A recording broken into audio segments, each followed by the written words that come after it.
Ағылшын тілін зерттеудегі келесі маңызды дүниелер ол біріншісі vocabulary, яғни сөздік қор. Күнделікті ағылшынша сөздерді жаттауға, сөйлемдерді құрастыруға ғаламторда соткаларыңызға орнатылатын бағдарламалар толып жатыр.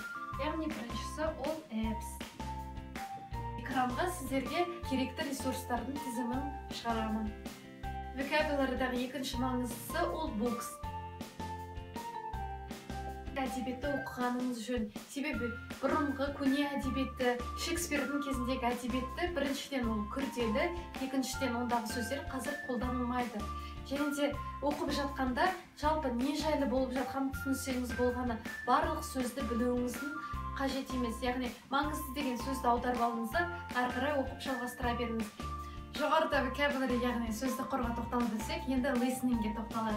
Ең әуелі movies, яғни субтитрлармен фильм көру. Ағылшынша фильмдерді орысша субтитрмен көргенің ешқандай да пайдасы жоқ. Ағылшынша тек қана ағылшынша субтитрмен көру керек. Орысша субтитрлар олар тура ағылшын тіліндегі контексті жеткізбейді. Яғни о shit дегенде олар алады да о боже деп аударуы мүмкін. Баяу режимге қойып қойыңыз, яғни бәрін оқып түсініп үлгересіз. Ағылшынша фильмдер көргенде алдында орысшасын көрген фильмді ағылшынша нұсқада көргеніңіз жөн.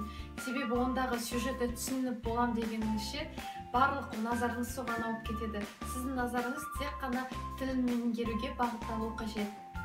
Ағылшын тілінде фильмдер, видеолар көруге болатын ресурстарды қазір экранға шығарып беремін. Екіншісі әндер.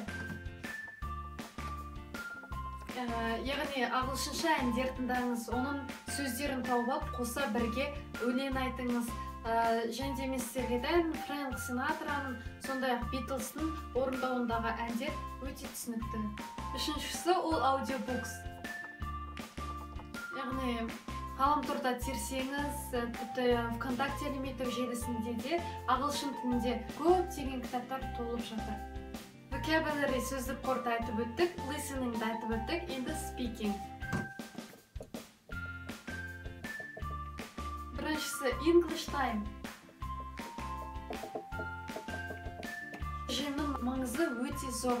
Сондықтан да күнделікті уақытыңыздың белгілі бір сағатын ағылшынша сөйлесуге арнаңыз, ағылшынша жазысыңыз. Екіншісі express yourself.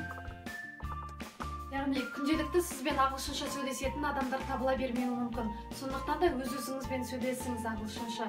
Ағылшынша ойлануға тырысыңыз.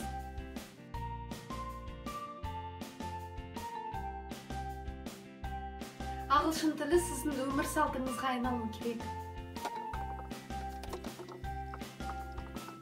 Қазір мен сіздерге төменде шығарам. Осы ресурс арқылы ағылшын тілінде өз деңгейіңізді тексересіз, күнделікті жаңалықтарды оқып отырасыз.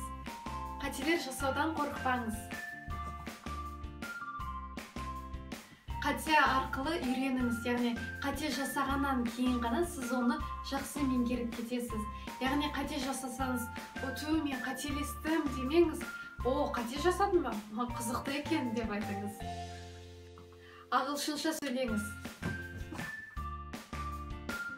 Яғни ұялмаңыз, қате жасайын деп қорықпаңыз, ағылшынша сөйлесе беріңіз, сөйлей беріңіз.